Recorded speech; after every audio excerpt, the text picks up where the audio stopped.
Hello everyone, welcome back to AJ's Movie Place and welcome to another chat video.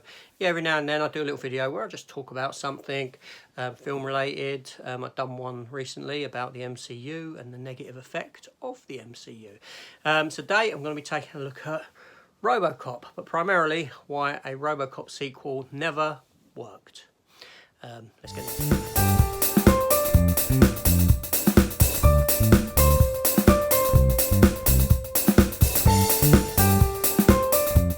Okay, so you all know Robocop, film that came out in 1987, directed by Paul Verhoeven. I'm probably saying that name wrong, and I'm going to be criticised for it. I know it. So anyway, yeah, so Robocop, 1987. It was a pretty satirical film. It had a lot to say about society at the time, and I did get it, yeah. So, you know, it went on to spawn 2 sequels. That being Robocop 2 and Robocop 3. Then we got a spin-off TV series.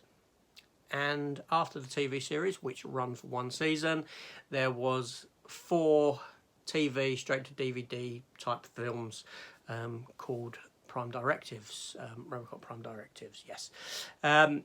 They've been released on DVD. And the TV series prior has been released on DVD and on Blu-ray in Germany. There was also a cartoon series for the character, for children.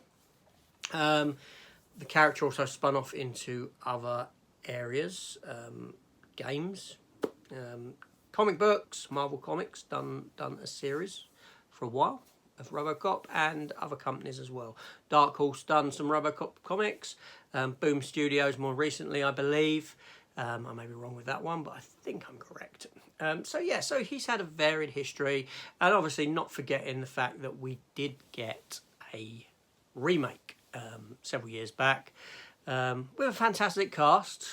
Michael Keaton starred in it, Sam Jackson, Gary Oldman. You know, you've got these heavy hitters. Joel Kinnaman played Robocop himself.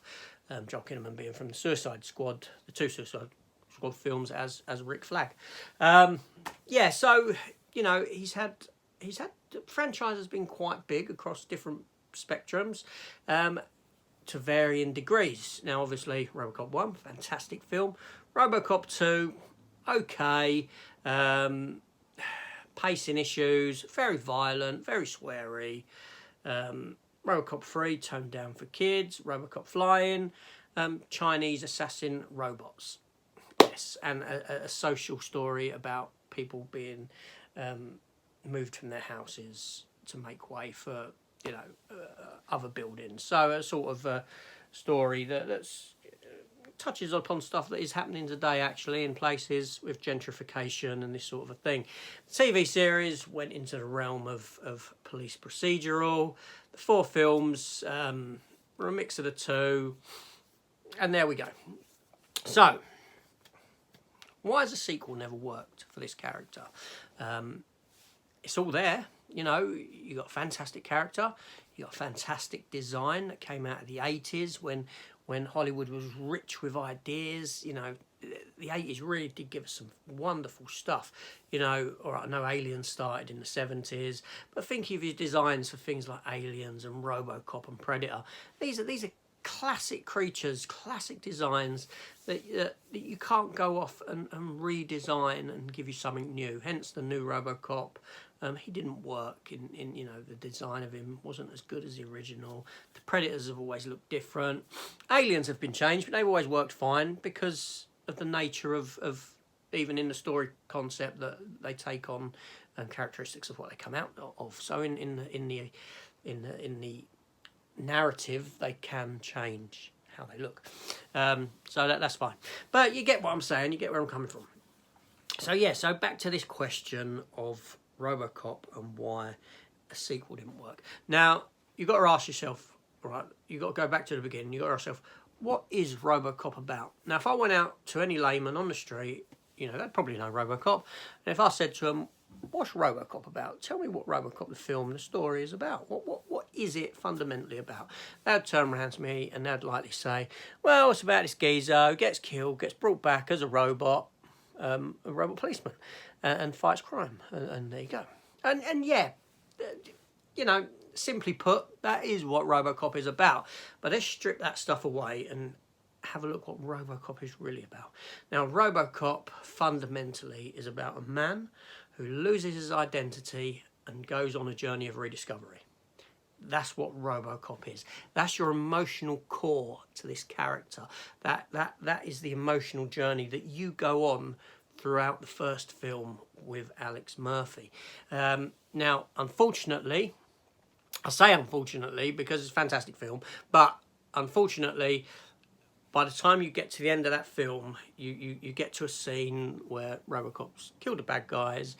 He's in the top of that building, and he's dispatched the bad guy when he falls. He has the long arms, and the old man turns around to him and goes, "Nice shooting, son. What's your name?" And Robocop turns around and says, "Murphy." Fade to black, right? That's how the film ends. Why does it end like that? Because his story is complete.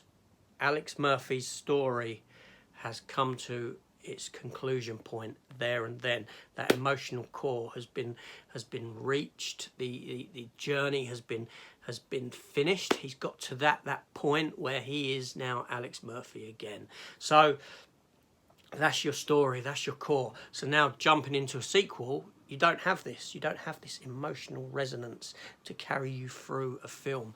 All you're left with is that, what people believe Robocop is, a man who is a policeman robot. That's what you're left with. No emotion whatsoever. All right, you can have the, like Robocop 2 done, the memory gets wiped and all this sort of thing, but it's not the same. You don't get that emotional journey back. So you are just left with this man who's a policeman, and what can we do with him? Okay, well, we can either solve crimes, or we can have him fight a bigger, badder robot. Let's have him fight a bigger, badder robot. And that's exactly where the sequels went. That's the territory the sequels went into. I will come back to the logical, emotional arc that could have been done a bit later in my chat. But yeah, so you're given that in Robocop 2. In Robocop 3, you are given a sort of this story of gentrification and social issues, but it's essentially Robocop being plopped into a story of something else that's going on and helping out these people. So it's still that sort of robot policeman helping people, and throwing a bit of other androids as well with the Chinese kung fu ninja assassin robot things that film decided to do. Yeah, so that's what you got there. Now, with Robocop the TV series, they had no choice but to take the other route that I discussed, which is the police procedural. Now, police procedural shows have been on TV for years, for decades. They're all the same. They're all the same, right?